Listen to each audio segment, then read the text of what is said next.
Let's go, girls. Come on. From New York City to Los Angeles, Powered Up with Beck and Franklin is giving women of all ages permission to live the life they've always dreamed of. Why live in black and white when you can choose the brilliance of 3D and Technicolor? Each week, Sandra, Beck, and Linda Franklin and their high-powered guests will be here to cheer you on, to share their challenges, their successes, and what they've learned along the way. It's all about women supporting women. The stories and practical tips on sex, beauty, money, and so much more are designed to help you reconnect to the powerful woman you are. Fabulous knows no limits. Now it's time for you to expand your boundaries. Here are Sandra Beck and Linda Franklin. Hey ladies, this is Sandra Beck and I'm here with Linda Franklin and this is Powered Up Talk Radio and we're going to talk about successful thinking and overcoming odds and challenges today.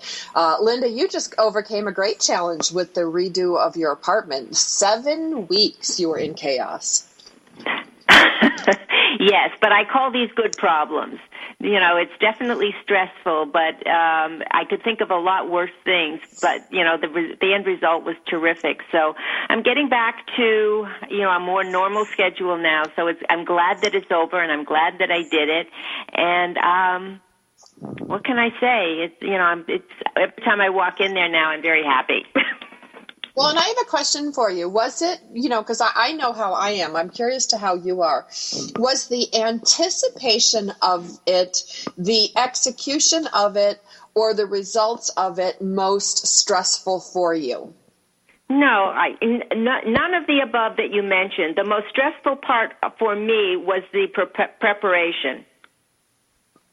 It was, you know, putting everything in boxes, taking things out of closets, you know, having to get rid of everything in my bathroom. You know, all of that was more stressful to me than the actual doing of the job, and then getting my husband to do what he had to do, which, you know, went down to the wire as well. So that to me was the most stressful. Once they started, my job was done. Mm-hmm. It was, you know, crazy having people walking in and out and doing all of that, keeping control of Lucy so she didn't bark at everybody that was coming. But, you know, that was okay. I was sort of, I did my job, now they had to do their job. So that for me was just getting ready, which it took me a month to get ready because I went through things and threw things out. So that was the most stressful.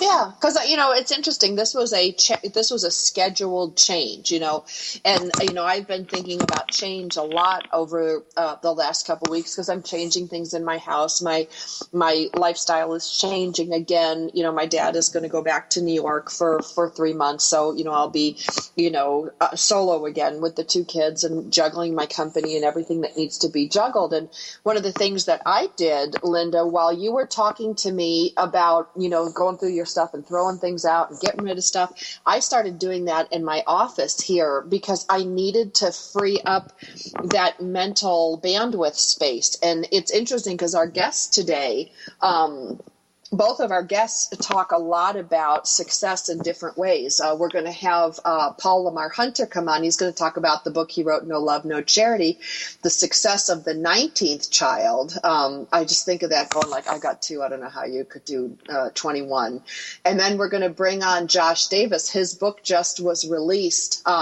He's the director and lead professor at the Neuro Leadership Institute.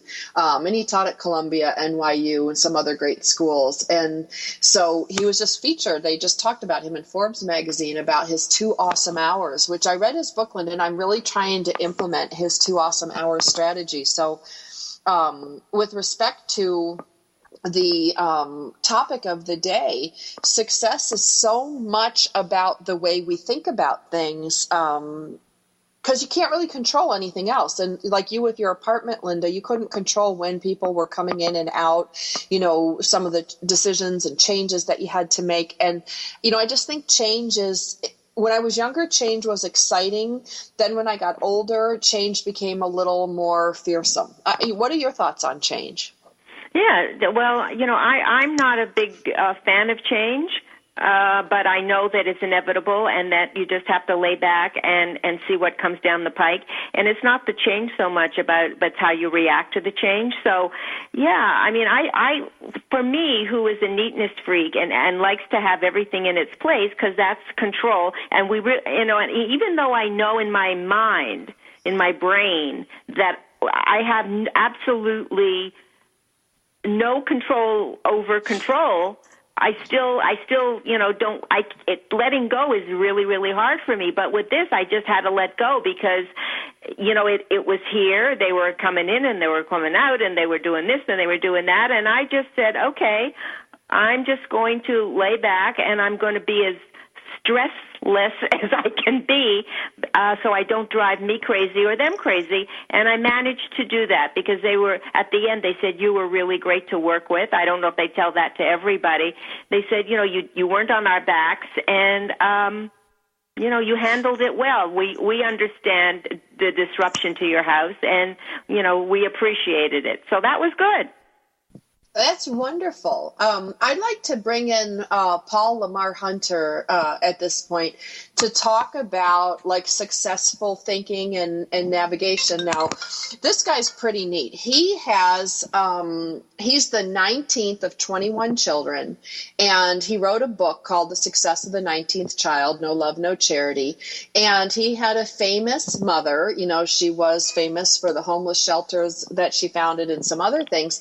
And he has traversed like poverty, neglect, dysfunction, even death, these experiences that he has had. I'm so excited to meet him and get his opinion on change. Paul, welcome to the show. Hey, thank you, Sandra, for having me on the show. I'm excited. I'm delighted to be on this show. I'm just going to go how number 19 in the lineup. That's like 2 hockey teams and some spares.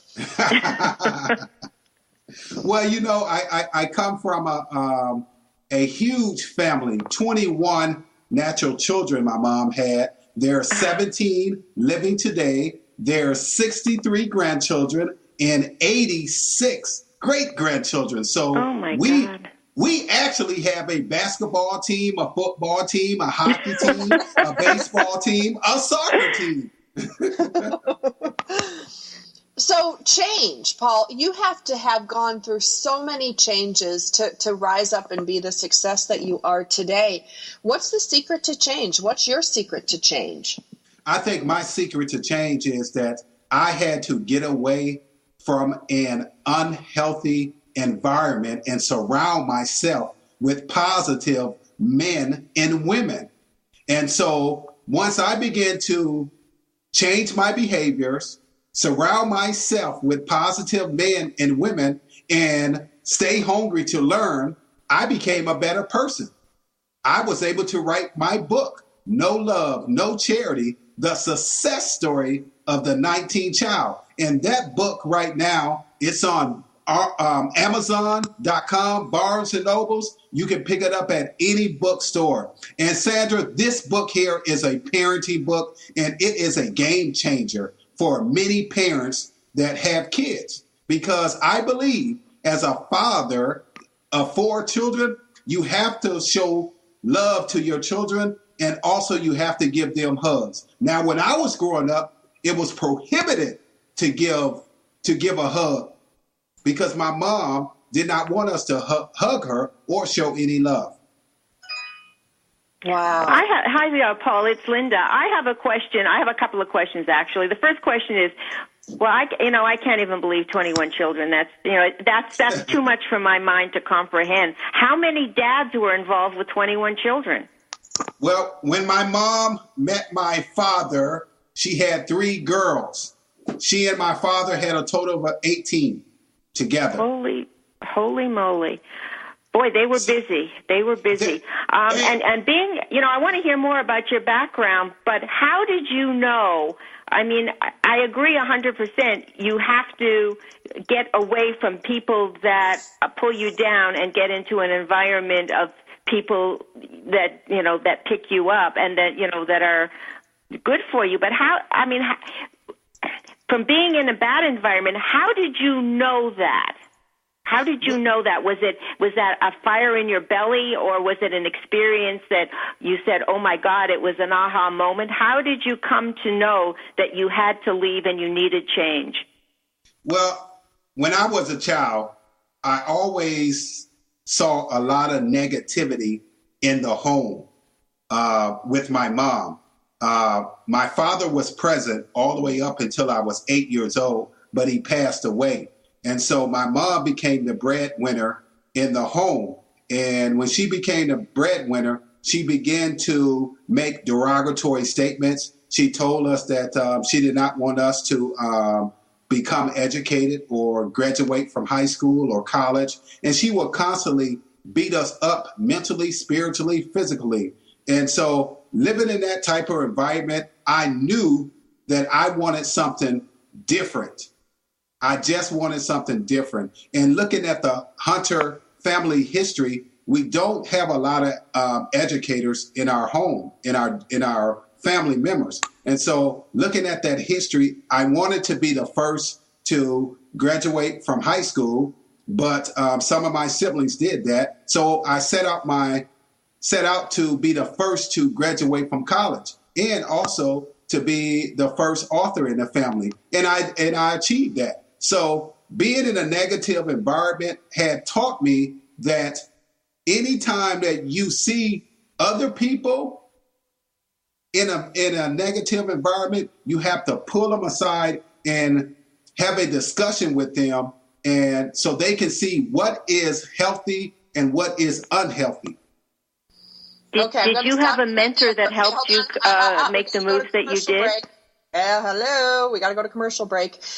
This is Sandra Beck and Linda Franklin with Powered Up Talk Radio. Linda, I know you got so excited. I know I want to ask Paul a bunch of questions. We are visiting today with Paul Lamar Hunter, No Love, No Charity, The Success of the 19th Child. You can find it on Amazon, Barnes & Nobles. It's a great book. I've read it myself. It's riveting. It's really hard to put down. You're going to want to hear more from Paul about his theories of success and his own travels through the success realm. More after the break.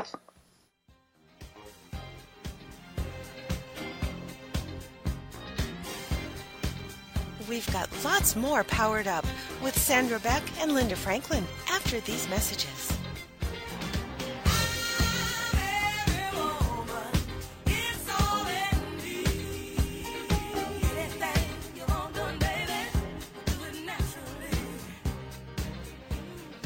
In today's business world, a helping hand or idea that doesn't come with an invoice is a treasured find. And if that happens to you, then you need to pay it forward to keep other entrepreneurs from making mistakes or getting a raw deal.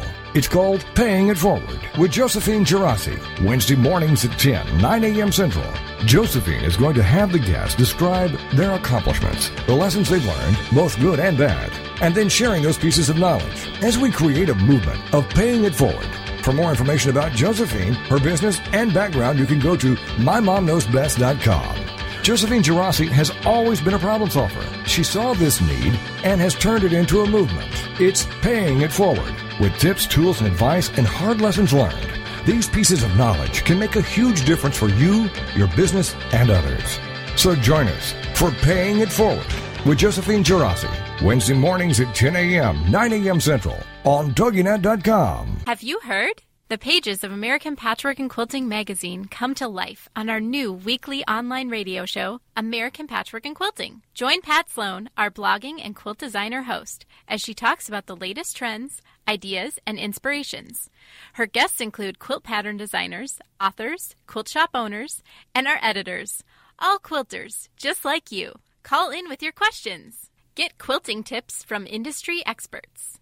Learn about free patterns. Hear behind-the-scenes stories from our magazines, American Patchwork and Quilting, Quilt Sampler, and Quilts and More. Get the scoop on free stuff and find out more about the best independent quilt shops in North America. To listen to a live show, tune in Monday at 4 p.m. Eastern. Just log on to allpeoplequilt.com/radio. To hear past shows, go to iTunes and search for American Patchwork and Quilting Radio. We hope you'll join us because we know that quilting changes everything.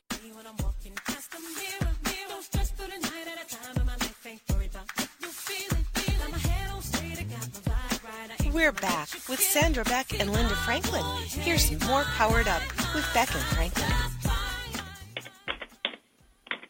Hey ladies, this is Sandra Beck and I'm here with Linda Franklin and this is Powered Up Talk Radio, and we are visiting with the author of the book The Success of the 19th Child, No Love, No Charity, Paul Lamar Hunter.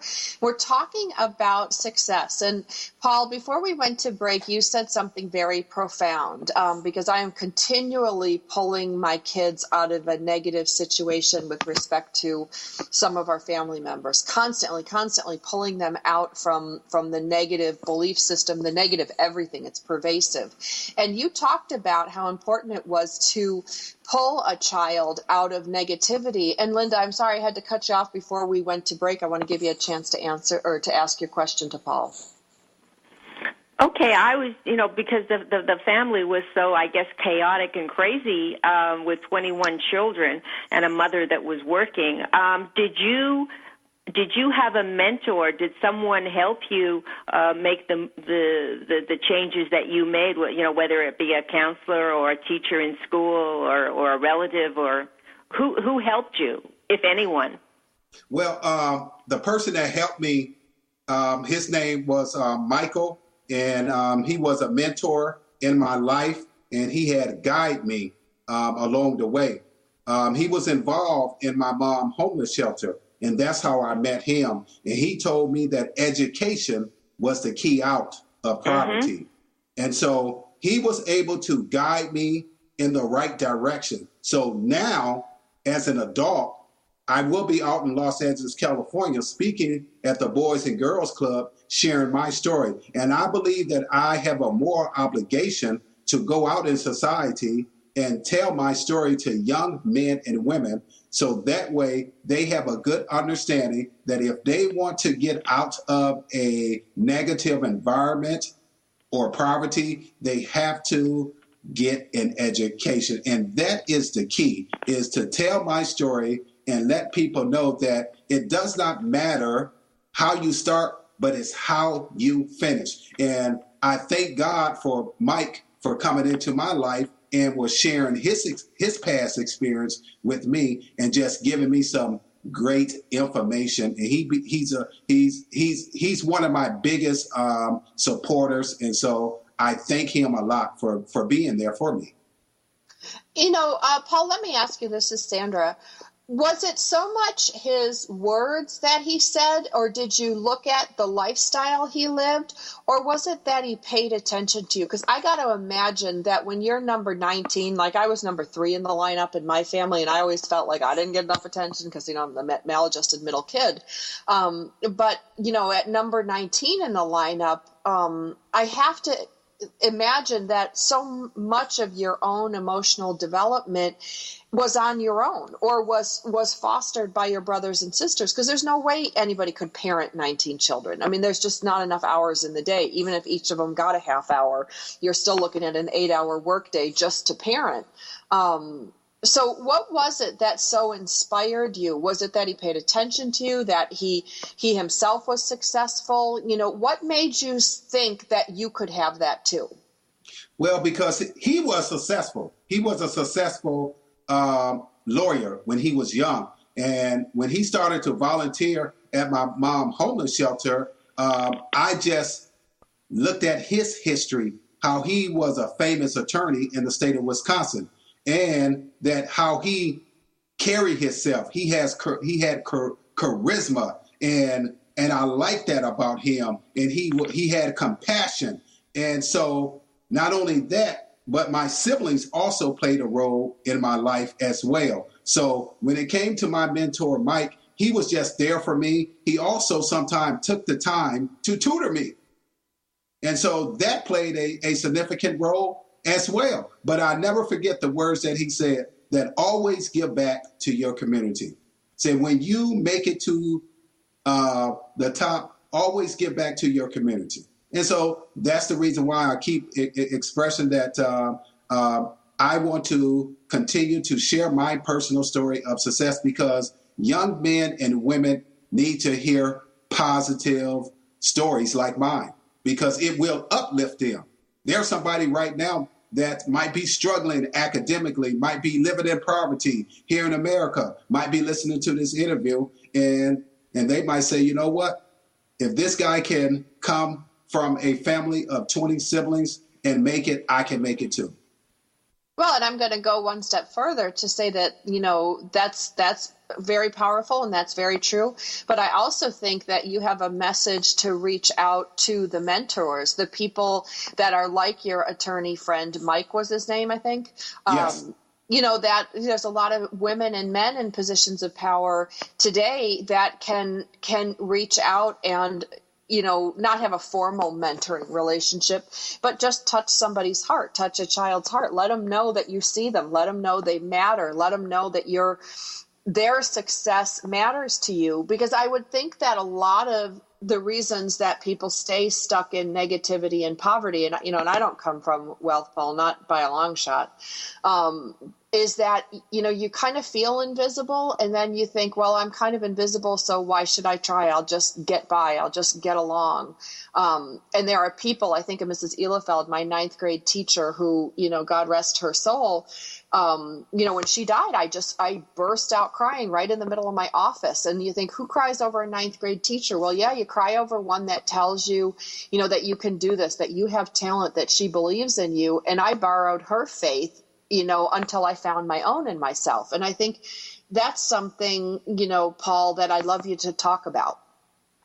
Well, I can say this, that when Mike was there for me, he had told me these words. He said that when you get to college, make sure that you always surround yourself with positive men and women. And what I learned is that when you have a vision and you share your vision with the professors, like I did at Upper Iowa University, it was a blessing because they were able to help me along the way. And they gave me a lot of advice, and they really boost my confidence that I can take my academic game to the next level. And so I was able to do that. That's why I became the first child out of 21 natural children to graduate from college.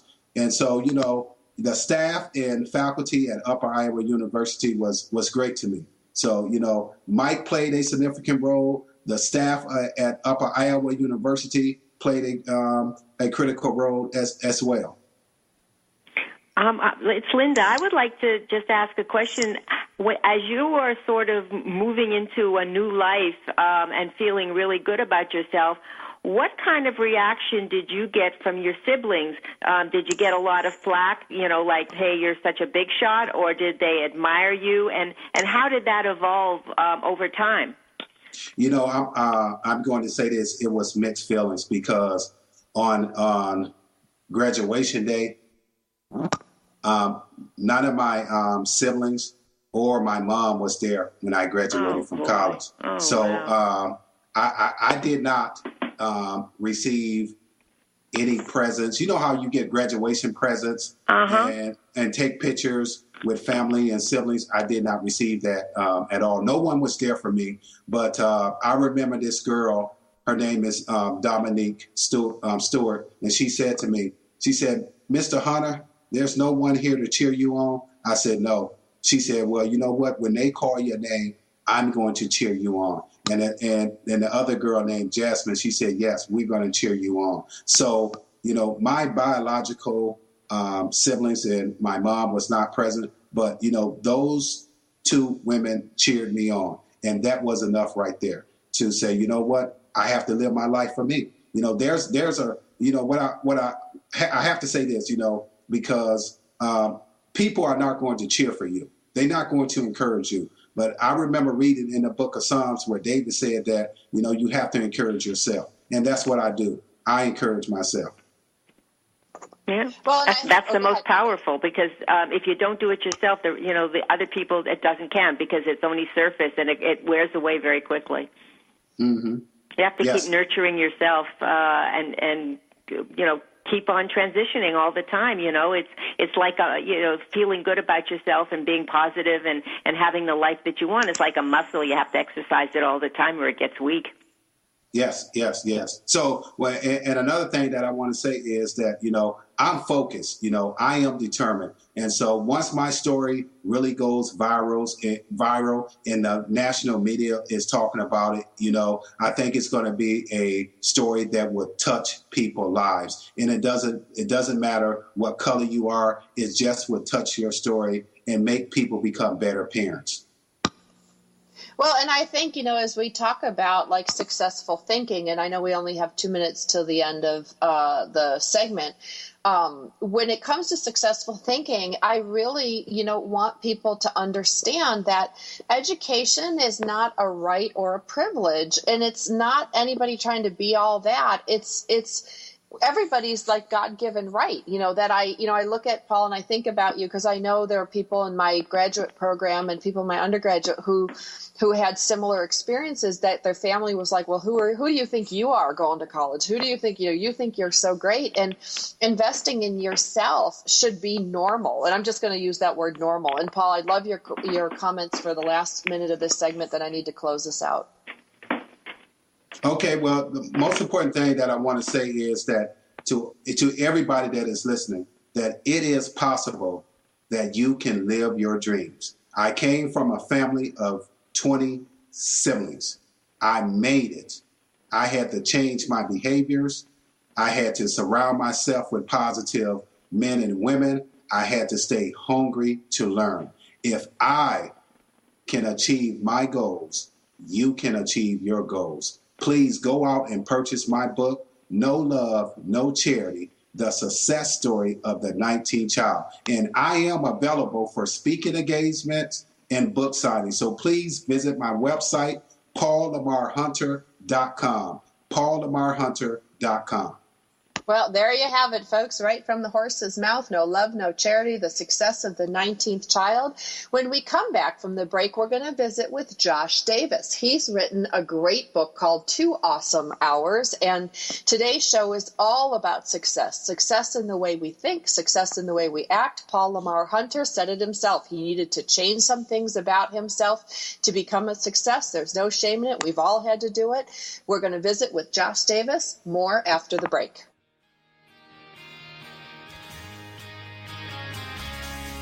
We've got lots more Powered Up with Sandra Beck and Linda Franklin after these messages. This is for all you girls about 42. Tossing pennies into the fountain of youth. Do you want to get a contact high? Tune in for fun, inspiration, and motivation every Friday at noon Eastern Standard Time. Learn how to maximize your mojo and just say no to the status quo. Get inspired and motivated by a fun-loving coach who knows what it's like to get through this thing called life. With your High on Life coach, Audra Irwin, each Friday at 11 a.m. Central Standard Time and 12 noon Eastern.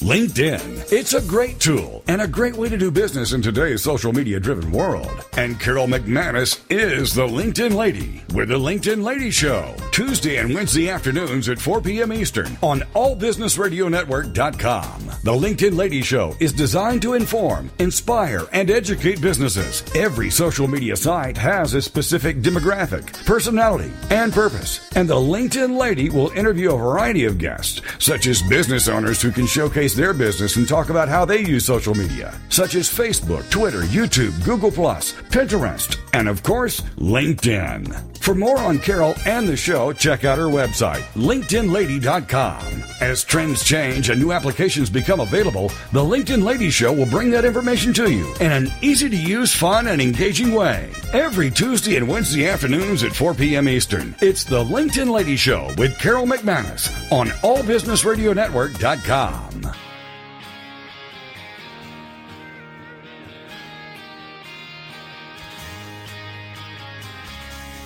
We're back with Sandra Beck and Linda Franklin.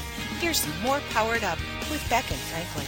This is for all you girls. Hey, ladies, this is Sandra Beck, and I'm here with Linda Franklin, and this is Powered Up Talk Radio. And for those of you that missed the first half of the show, you can check us out on iTunes under Powered Up Talk Radio. You can go by our .com by the same name, powereduptalkradio.com, or you can head over to our host station out of Texas, TogiNet, that's TOGINET.com. And we want to send a big shout out, Linda. We are in our fifth month of the year this year, and we are approaching our 10 millionth download for the year. So I just want to say congratulations, Wow. Linda. That is We're impressive. rocking it. Yeah, that's terrific. Congratulations to us.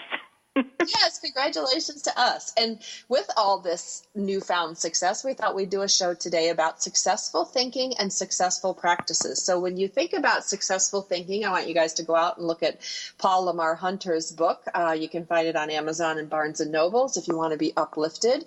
And now we're going to talk to Josh Davis, because Josh wrote a book, and I got an advance copy of it a couple of weeks ago, or maybe a month ago, called 2 Awesome Hours. Harness your best time. Get your most important work done. And for those of you who are regular listeners, you know that I am gung-ho. I'm still doing my Fatflammation diet, Linda. I'm still doing Dr. Joseph Gallenberger's meditations at night. And of course, now I've folded into my mix the 2 Awesome Hours. Linda, I love this. I love what we do.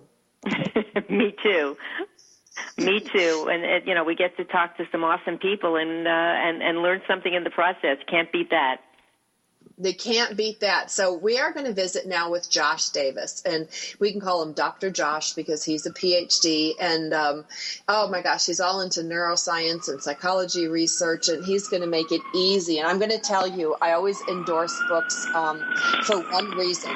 I can read it, I can understand it, it wasn't too long, and it wasn't boring. So there you go, Josh. There's my endorsement for your book. Fantastic. So tell us a little bit about yourself for our readers who may not be familiar with the famous Josh Davis, Mr. Bullseye. All right, thank you. Thank you. So I have a background in neuroscience and psychology. I spent a number of years on the faculty at Barnard College of Columbia University in the psychology department there. I actually worked as an engineer and as a public high school teacher before I went back and got my PhD. And now I'm at the Neuro Leadership Institute. I'm the director of research and lead professor at the Neuro Leadership Institute. It's a think tank and a business consultancy that translates neuroscience and psychology findings for businesses to help people figure out how to make it applicable. So we run programs for organizations as well as having education programs for individuals. So you're not very smart, are you?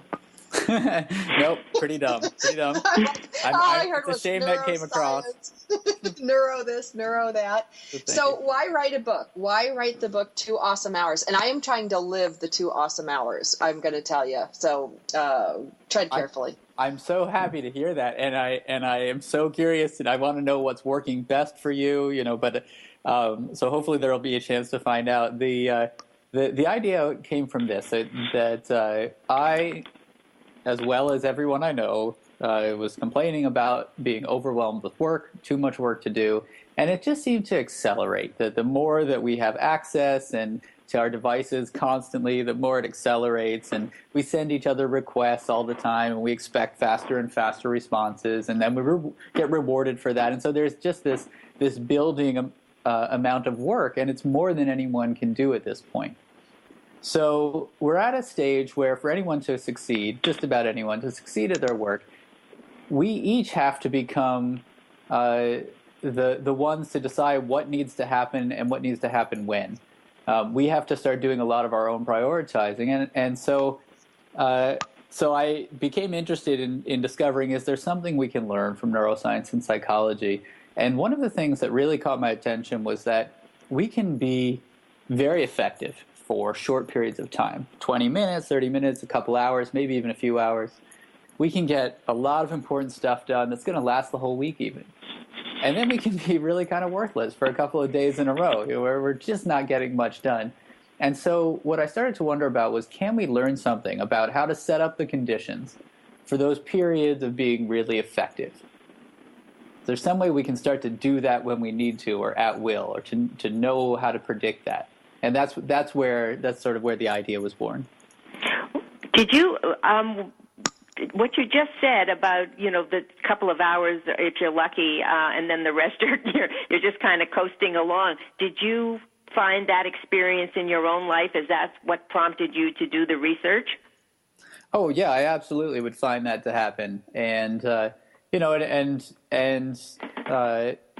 was finding myself. It didn't seem right. I was putting in too much time, and not loving what I was doing as much, and not being able to kind of produce at will as much. So not being able to be as present with the work as I wanted. That was definitely a big driving force for me.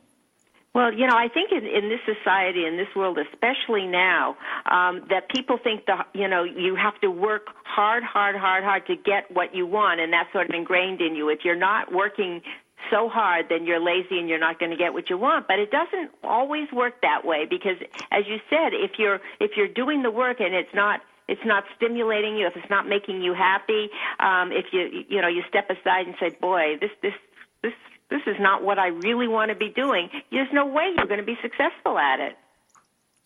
Yeah, I think you're right. I think you're absolutely right.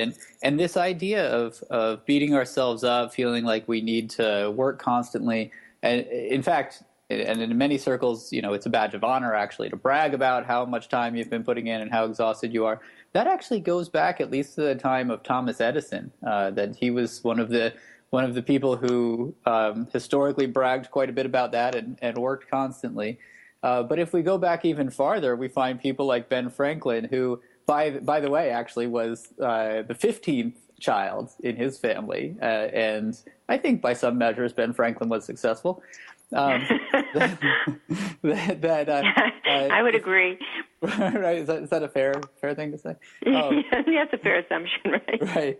Well, yeah, and I'm going to drag it, I'm going to drag you guys out of the dusty history books into modern day, because there are over 10 million single moms in the United States. And that's why I initially was attracted to your book, Josh, because of, the idea of these 2 awesome hours. And, I did a little research about single moms and how many of us have had kids after the age of 30 because we educated ourselves and had a career. And so, when you look at this model that you talk about of busy executives, I took it from the point of view, Josh, of going, okay, I am a busy executive, but I also happen to be a single mom of 2 elementary school age kids, So when I looked at this 2 awesome hours, it was why I was attracted to the 4-hour work week initially too, of going, okay, I get it. I'm a single mom. I don't have, 2 incomes. I don't have 2 parents. I don't have any leverage. So where do I cut? And, that was one of the big reasons that I combed your book for good advice, because when you look at the number of executives that are also single mothers, your book helps us far beyond, just the whole productivity at work. A lot of this is also about life productivity. And I love your take on that. Yes, absolutely. That was so important to me when writing that I wanted this to be for everyone. There's some, there are all kinds of jobs that have different criteria, from a doctor that has a very structured schedule and a number of external constraints. And then there are people working at home, and being a single mom, that's a part of life. This is not, we can't just carve out our work and have it magically be separate from everything else we're doing. The decisions we have to make with kids, the extra work of helping out with homework, there's the financial challenges. These are still taxing our decision-making capacities, and these are influencing our emotions. These are things not to just wish away, but these are things to acknowledge and to leverage, to take advantage of, to help set ourselves up for those periods of being really effective. And I think especially the more constrained your schedule is, the more things that you have, the more important it is to think differently about your schedule, rather than thinking, okay, how can I pack it all in, to think, how can I set up a couple of hours of real effectiveness when I can do the stuff that matters most. And then the stuff that's not so important, I'll fit it in, when I'm tired and when it's late at night and when the kids have gone to bed. Well, and I want to show people like what this looks like, like you said, like, how did you weave this in? Well, one of the things that you talk about is like the decision points, and you're managing your mental energy and how many decisions you have to make in a day. And I look at, Josh, I make tons of decisions, between my company, my career, my kids. And, by certain times of the day, I'm tired. I don't want to make a decision. And one of the practices that I put into practice with my kids, with my clients, because they're kind of the same thing most of the time, is that I'm not going to I'll let you know tomorrow by noon. I know my peak productivity hours for me are 10 and 2. I'm not a late night person. I'm not a morning person, but I know I can be super effective in the hours between 10 and 2. So I have stopped checking my email during that time, unless I decide to take a break.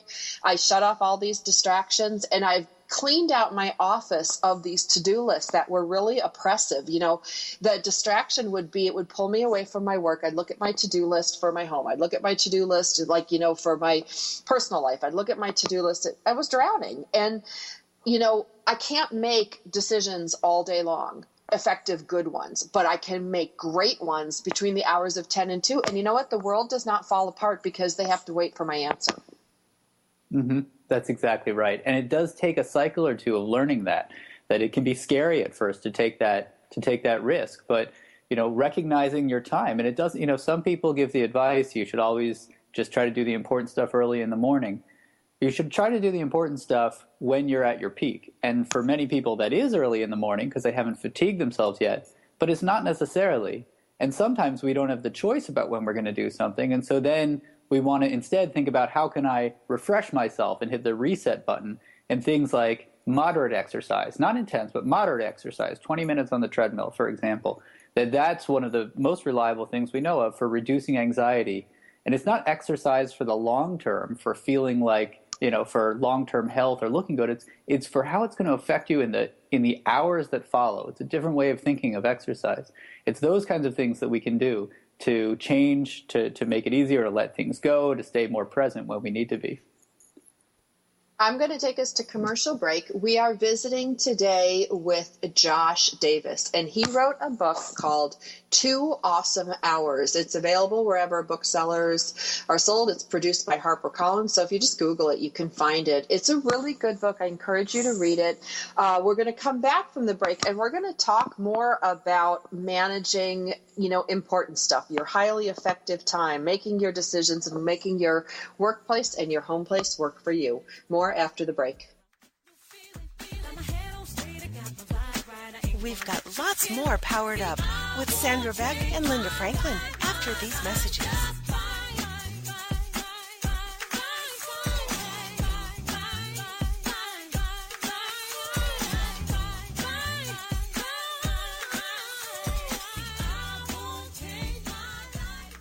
Welcome to Podcasting by Professionals. My name is Keith with Radio Link's Broadcast Marketing, and I am here today to introduce you to 5 top industry pros who will teach you everything you need to know to start your own professional podcast. At the end of the course, we think you'll be well on your way to becoming an expert host of your own show. By the way, please do visit our website. It is podcastingbyprofessionals.com. Are you looking for something more in your life or business? More success, more stability, more happiness? It's all out there waiting for you, but it doesn't just happen. You've got to go get it.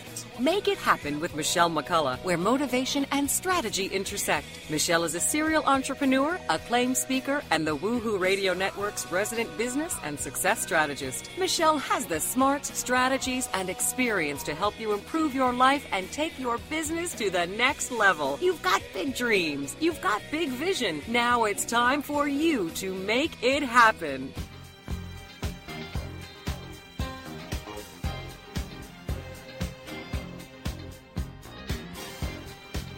We're back with Sandra Beck and Linda Franklin. Here's more Powered Up with Beck and Franklin.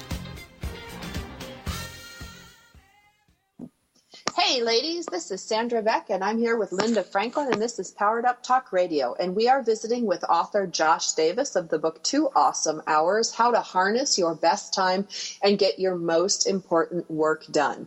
Now, Josh, before we went to break, you were talking about getting the important stuff done. And, all I could think about is what happened to me yesterday. There was an important report that I had to get out, and it was due at 5 o'clock. And at approximately 4 o'clock, my son Zach threw up. My dad could not find his hearing aids. The network that we have in the house went down. We had internet, but the router wasn't working. So my son starts yapping from the kitchen table. He can't upload his homework. I can't do my homework. And, Josh, I was about to, if I had an Uzi, I think I would have unloaded on everybody. I had just had enough. I couldn't make one more decision. I just didn't have anything. And because I read your book, I went out to the garage and I hopped on my treadmill just for like 10 minutes, enough to burn off that energy that says, I want to kill someone right now. Like, I cannot do one more thing. And, that's the reality of today, because most people take work home. So they're juggling work after work. They're juggling kids. They're juggling family. We've got internet. We're wired, and we're so used to wiring ourselves into technology.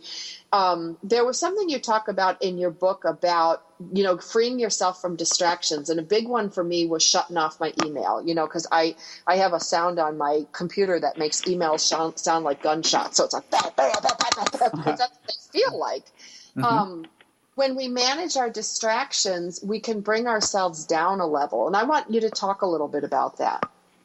Yeah, so our attention systems are not designed to stay focused. Actually, our attention systems are designed to pick up on what's changing in the environment.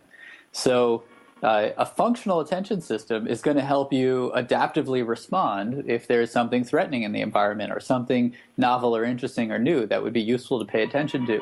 A functioning attention system is not going to keep you focused indefinitely. So we should expect that our attention is going to drift, and we should expect that if there are reminders and distractors in our workspace, that it's going to get our attention. One of the hardest. Is that you making those noises? What is that noise? Because I'm getting distracted. I'm trying to listen to you. I'm hearing that too. Yeah, I don't know where that's coming from. That's hilarious. There's a ghost on the air with us, making us distracted. To illustrate the point of how hard it is to pay attention when any of these things come up, because our well-functioning attention systems are going right to it, and that's exactly what they should do in order to be a well-functioning human being. So, what I think is important to do is, when we understand our attention systems, that we can be a little bit more self-compassionate, that, recognizing, okay, it's drifting, it needs to drift, but then the challenge is coming back. How do we come back? So a few things that we can do. One is that we can remove likely distractors. Now, your typical desk, people pile up things that, for good reason, they want to remind themselves of. They tend to be the things that sit there tend to be the things you don't really want to get to, so there's often some negative emotional charge about it. And those are precisely the kinds of things you don't want to have when you're sitting down for a good, solid work session. So, I just wanted to chime in here, really, because I did clean out my office because of that. Like, I had a pile of bills, I had a pile of stuff that needed my attention, things that I really didn't want to. We're getting some crossover on the lines here, so just bear with me, everybody. But one of the things that happened, Josh, when I removed all those distractions from my desk, I sat down and thought, oh my God, I'm not important. Nobody's, what's going on here? That's right. So all of those things, we can take them and, I actually encourage people, if you're not someone who finds it easy to clean up on a regular basis and the stuff's just sitting there, and you really want to have a good, solid session, then, and you're ready to get down to work, just take it all and dump it in a box and move it. It's that important. It will actually distract you. And we tend to booby trap our offices. We have things set up where people can walk in at any moment, where you can hear a siren in the background, where people are talking all around us. And one of the hardest things to tune out is intermittent speech, hearing speech in the background. That's one of the hardest things to tune out is the Sirens are hard to tune out for good reason. I mean, they're designed to catch your attention. You know, they're really meant to stand out above everything. That's the whole point of them. But actually, speech is even harder for people to tune out. Speech, and that's one of the most common distractors.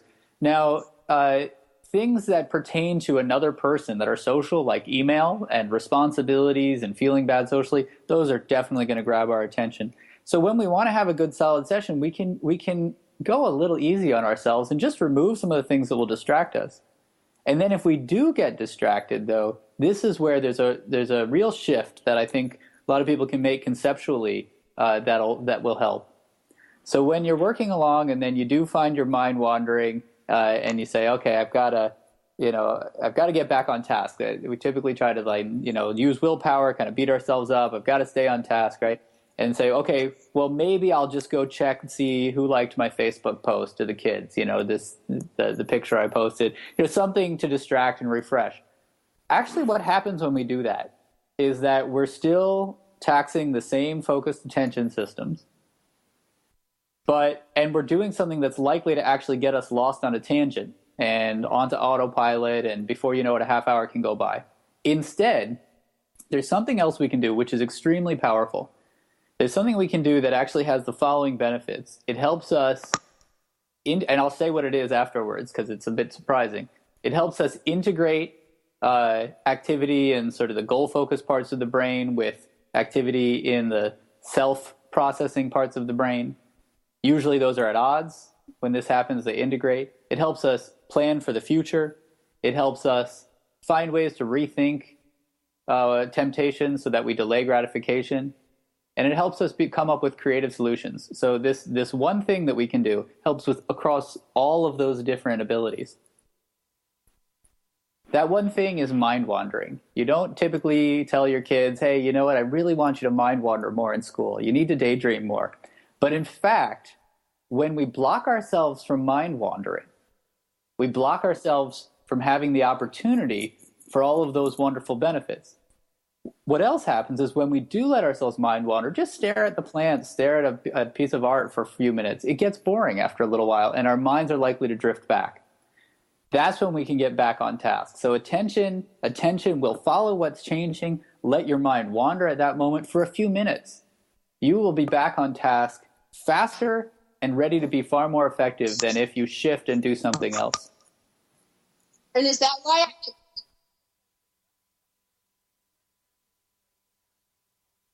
chaos is going around her in the home, so she went on her treadmill. But what do you do when you're sitting in the office and the boss is watching you and you really have to look busy for 8 or 10 hours a day? How does someone in the office handle this? That's a real challenge when you've got somebody looking over your shoulder and you need to do it just for the sake of appearances. One of the things, and this is a longer term thing, but that I'm really on a mission to change the culture. And as we get bosses reading the book, then they're likely to be in a position to think, well, I want the best work. I want the most productivity. I want the best effectiveness out of my workers. And so I'm going to encourage them to be thinking of their work in this way. I do that with my team. I tell them, when you're working for me, I want you to be very effective. So I don't want you overtaxing yourselves in the wrong ways. I don't want you doing work at the wrong times because I'm not going to get good work. So that's one thing. But I think there's also the challenge when somebody's there and there's nothing yet that you can do. They haven't read the book yet.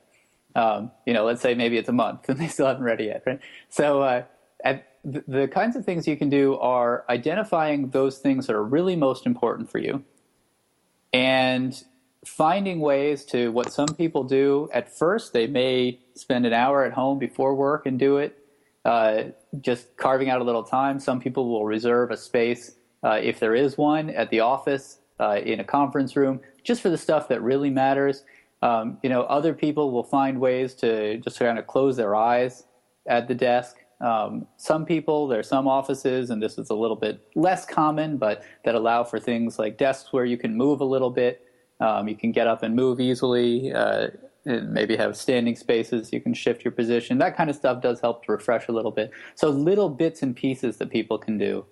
And unless you're, in a high-tech company like Google or Facebook, where you can go in and do lots of things during the workday. But they're smart because they've discovered that to go and have a snack or go and play something, or if you're playing ping pong or whatever you're doing, it's not a waste of time. It just enhances your brain power when you come back. And it's just the opposite. Actually, I would say it would be a waste of time if they didn't do it. There's reason to believe they would actually be less effective if they didn't take those breaks. Does meditation play a part in this at all? Have you done any research on that and how it refreshes your brain? Yeah, so meditation, I have read about research on meditation. I didn't include much in the book, though. I think one of the things that's happening with meditation is that it helps people practice recognizing what their thoughts are and recognizing what their emotions are, which is recognizing how mentally fatigued they may be, which is extremely useful when you do come to these decision points, when you do have a moment in the day when you can decide what task to take on. There's valuable information in what emotions you've just been feeling, in how fatigued you are. That these things can and should be used to decide what to do next when you have some flexibility in your schedule. And regular meditation practice seems to lead people to be more likely to pick up on those kinds of cues. Well, I just think that, your book has a lot of common sense in it that never occurred to me. Because we get so caught up in productivity and multitasking, and I've got Basecamp, and I've got Google Outlook, and I've got Office 365, and I've got everything managing all this stuff. And some of your stuff, like the nutrition stuff and the rest stuff, and the how many decision making energy bombs we have in our head, and I blow those out by playing video games. Because I was using video games to relax, and I was playing these strategic games that, were as difficult, sometimes as the programming that I do. I'm like, wow, this is not a good hobby. Right. But so much of your book was stating the obvious, but we miss the obvious. And that's my biggest endorsement that I can give. It really boils down to the way we're made and how we work, not these productivity systems out there. And I'm going to give you 30 seconds to comment on that, and then I got to take us out of the show. That's, from my perspective, one of the best things I could hear somebody say about it. When we learn how human beings work, then working with it is just going to kind of make sense. And that's when I think we know that we're onto the right track. Okay, the book is 2 Awesome Hours. Harness your best time, get your most important work done. This is a book about you. It's not necessarily a book about processes. It's not a manual on how to do this and what software programs to use. It's how to work best with what you have, which is you. Josh Davis, I want to thank you for being our guest today. You can find his book, 2 Awesome Hours, produced by HarperCollins. And we're going to be back next week, Linda, with some more great guests. Terrific. Thank you, Josh. Thank you so much.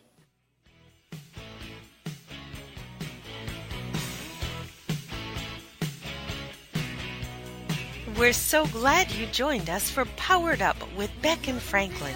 Sandra Beck, Los Angeles-based single mother and technology company owner, knows what it's like to be fit, funny, and fantastic in your 40s.